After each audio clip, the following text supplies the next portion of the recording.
Thank you so much for staying tuned. Yes, this is still Good Morning Abuja, and NK Channel 5 for Unity Space. Now we have a renowned business analyst who is ready to talk to us about overtaxation in Nigerian businesses. It will be barrier, it has become barrier in business growth. So he's here to talk about it. Please join me as I welcome Engineer Abayomi Onosoya. He is the Global Director African House. Yeah, I hope I got that right. You got it I was right, trying yes. to. Good Good morning. morning. Thank Thank you you so for much having for me. joining Thank us. you very much. It's a pleasure. You know the impact of overtaxation on our businesses. It's just something that let me use the word is terrible because it's affecting a lot of small and medium business That's correct. enterprises. So That's for correct. you now, over taxation, what it is? Well, thank you for having me. Good morning, Abuja. Good morning, Nigeria. While taxation in itself is not bad, the issue is that when taxes become cumbersome on the businesses, then you discover that a lot of businesses will start closing down. A lot of businesses will start having issues of survival. And let's paint a simple picture. Let's see, imagine the lady frying akara on the side of the road.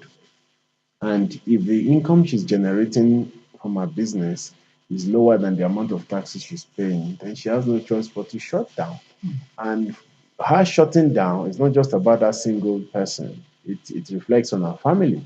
Maybe she's got 4 or 5 children she's sending to school. That means she won't be able to meet up financial obligations. And as a result, we need to look critically at this issue and see how we can resolve this issue, I call it, so that we can encourage people to go into business. So this is why I feel it's important to discuss it.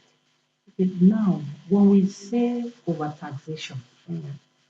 from a layman's angle, what is it? Well, overtaxation basically means you're paying a lot of money. I mean, let's just, because you said in layman's terms, paying a lot Okay. of money for the privilege of being an entrepreneur. Oh, okay. So basically, that means, I mean, again, I like using examples. Let's imagine again their carousel, let's say in Kubwa Market, for example. So she has a small stall beside in the market, and then she has to pay the official fees for being able to sell over there, and and other different levies that he or she has to pay.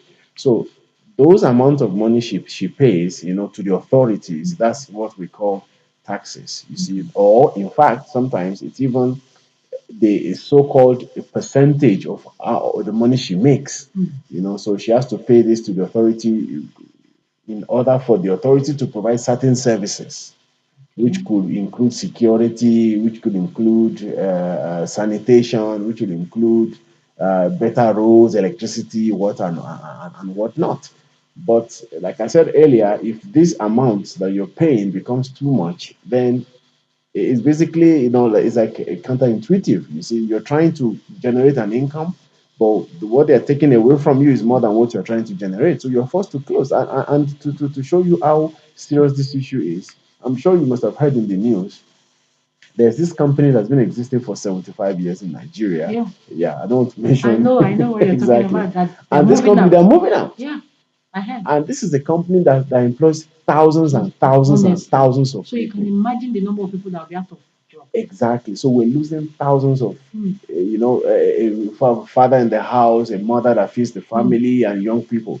And imagine if a big company is shutting down because of all these excessive things, the cost of operation and all that. But look at the small scale business. Yesterday I was at an event at the FCT, and I was opportune to speak to one of the attendees, one of the associations, and the guy was like, "See, for us bread makers, we pay more than 14 levies and taxes. 14." Hmm.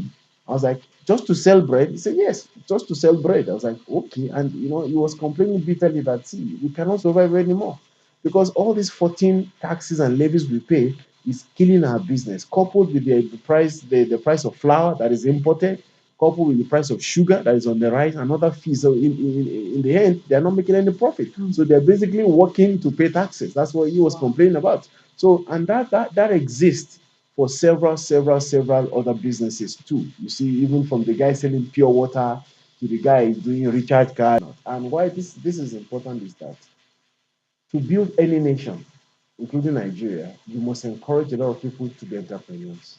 How many people can the government employ? How many? And if you look at the total workforce, civil servants, probably not more than 2 million, 3 million maybe. And what happens to the other 190 something million? So these people must be entrepreneurs in one form or the other. But now trying to be an entrepreneur, because being an entrepreneur in Nigeria is very, very difficult. That's just the truth. And the amount of, number one, raising capital to start your business. Maybe people will borrow money from friends. People must have saved money for a long time. And then finally, you pay the expensive rent to rent the shop. And then you have to pay salaries, you have to decorate your shop, you need money for inventory. And after all this, then you finally open your shop. And then before you know, people start knocking on your door. Excuse me, we're from this agency, we're from this agency, we're from that agency. And the guy was like, come on. I mean, how do you expect me to pay all of you when I've not even made 1 naira in profit? Can you please give me some time to be able to raise money or to be able to? But the truth is, when these people often come, they don't want to hear stories. It's either you pay or they seal your facility. And the dangerous part now is that touts and criminals have leveraged on this. And so you won't even know who is Thank who you. and You won't know who is the who. right They will say people we are to from so collect and so money. and so council from this local government, and they are often violent. They come with thugs and what they say in Abuja Agbero. They will just come in, violent, and then if you don't give them what they want on the spot, either they will destroy your goods and services or your products, and then you begin to, so it's important for government to please pity, because what we're doing today is we're not trying to tell government to change their structures. No. Yeah. Who are we? We're not Nigeria. But the truth is, they need to tamper justice with mercy. And what do I mean by that? They should look at encouraging people to be employers of labor. If I save maybe 2 million, 3 million to start a business, and I've spent all that money on that business, and I'm paying several amounts of levies and whatnot, how am I supposed to survive? How am I supposed to employ the young people who are supposed to work with me? So this is where we need to be careful. And let me give you one interesting fact. Do you know that even as a limited liability company, I'm not even talking small businesses now, as a telecommunications company, let's be specific now, they pay more than 47 taxes. Yeah. 47 Seriously. taxes. Wow. And out of that, some go to the federal government, some go to the state, some go to the local councils. And for the federal government, they get the corporate tax, which is about 30%. Then you pay VAT, which is 7.5, and other the small charges and all that. That means you're already paying almost 40% of your profits to the federal government. Now comes the state levies. Now comes the local government. So So almost imagine how would the small business businesses survive. survive. So, and oftentimes we will complain, oh, the cost of data is expensive in Nigeria. The cost of phone calls, of course, it will be expensive. If I were a telecom company, I'm paying almost 40% of my profit for taxes. And I mean, how do you expect me to keep your phone calls cheap? Because the data cost in Nigeria is one of the most expensive in the world. Okay. So, you can't blame them. Okay. As an experienced business analyst or a businessman, what would you think will be the solution or strategies that can be used when it comes to this overtaxation, as it concerns the small and medium business enterprises? Thank you for that question. That's a wonderful, brilliant question. I think some of the things government can do is this. They should categorize businesses, they put them into different brackets. For example, a big time company, like all these telcos and companies generating millions and millions every month or even billions. And then the medium scale and then the micro businesses. Yeah. So what they should do for the small guys, I call them, is that they should harmonize all these taxes such a way that even before you start, you know that there's a central body that I'm paying the tax to. So I don't need to be dealing with several small agencies who will send out and outgoings to come and harass me. So I know that, okay, if I'm starting bread business, so I'm going to pay 20% of so and so and so amount or a fixed amount. So before I start from the get go, I know how much I'm going to pay. So I will do my cost analysis. If it makes sense, I'll start the business. And the moment I start, I pay this amount, and then they now look for a way to share it amongst themselves. So that nobody comes knocking and say, I'm from the so and so organization for so and so. Do you know, by the way, in Nigeria, you need a permit for a bicycle. Many people don't even know this. You need exactly. You pay a bicycle levy. I think we'll hear that after this break. Exactly. All right, we've been talking about taxation in Nigerian businesses. Okay, the way forward, the solution. We'll be talking to engineer Abayomi Onosoya. Okay, Let's take a break. When we return, we'll continue the conversation. Please don't go anywhere. Welcome back. Over taxation in Nigerian businesses.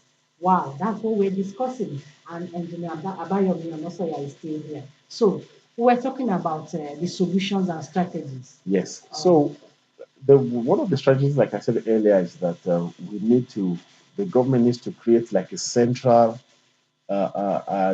taxation or actually tax system for yes, very where small everyone, business, yes, small and yes. medium businesses, such a way that you have either a fixed amount that you have to pay per year Mm, for your business or a percentage of your profit, mm, so that you pay the money into this central system. And from this central system, they will now figure out how to pay the federal government, the state government, the local councils, and whatnot. So that what that would do basically is it gives you peace of mind as a mm, business person. I have paid my taxes.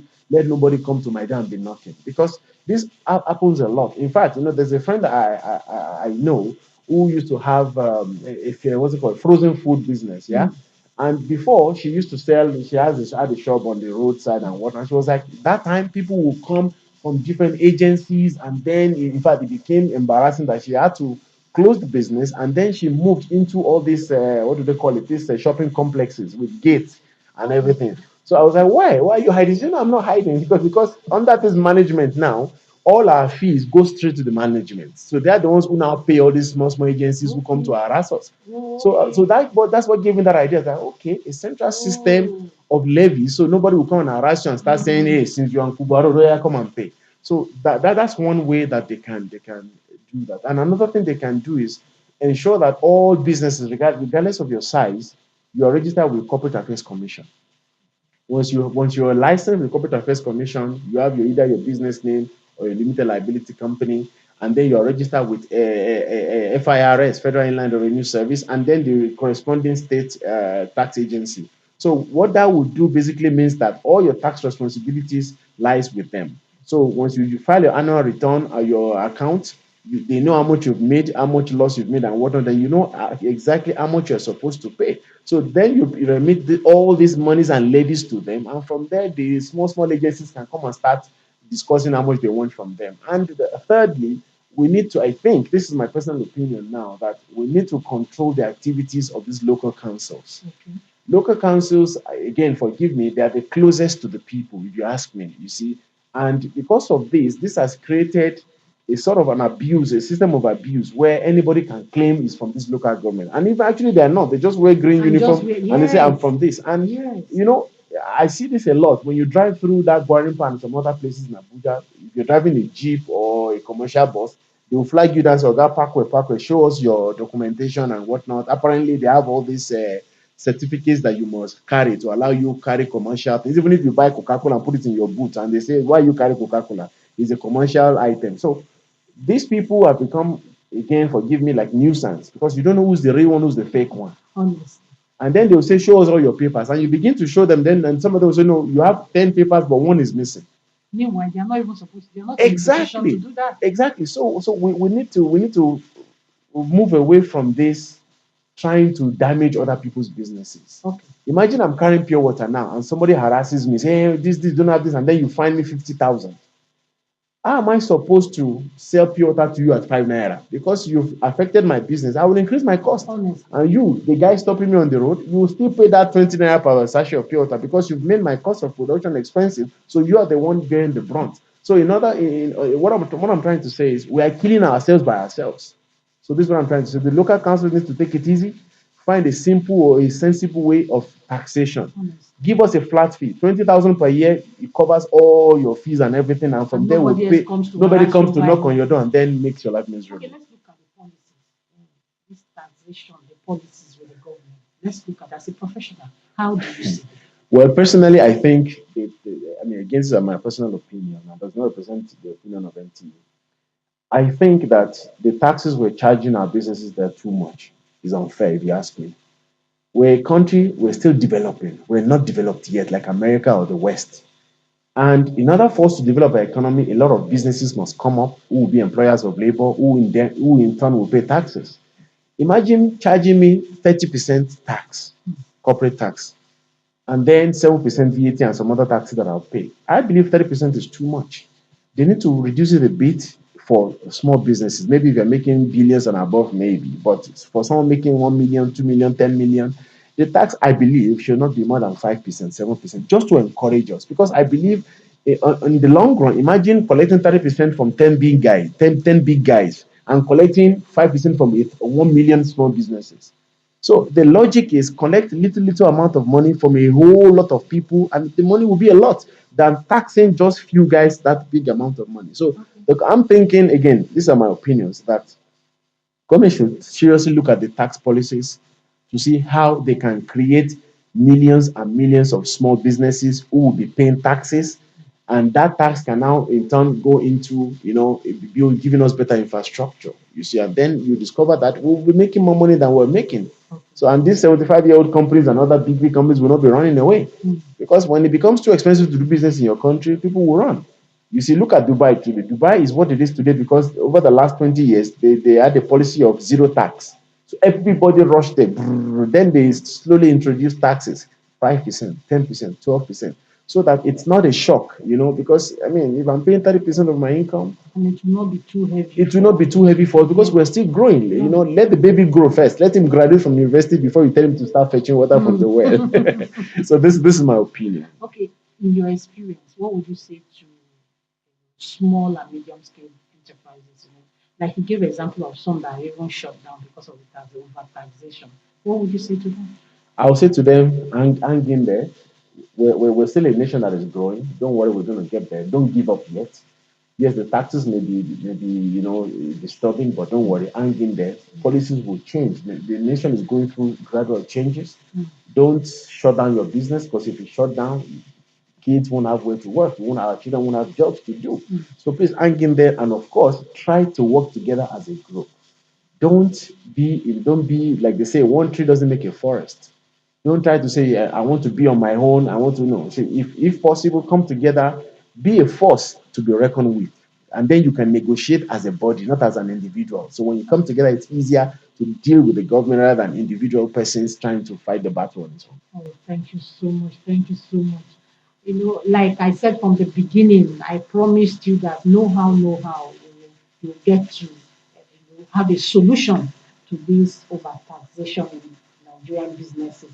And I want to say a very big thank you to Thank you. Engineer Bayomi Anosoya. Thank you so Thank much you for for having me. always sharing your wealth of experience in Thank you for business having and me. encouraging the small and medium business enterprises in Nigeria and how to go about their business. Thank you so much. We appreciate you. I said here, we are grateful. Thank you very Thank you. much. Yes, we hope you've been able to pick one or two things, okay, concerning the taxation. You heard what he said about over taxation.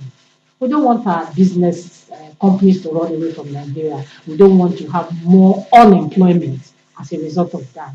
Okay, that's we want the best for our business owners in Nigeria. The program is still Good Morning Abuja. Please don't go anywhere. We'll be right back after this break.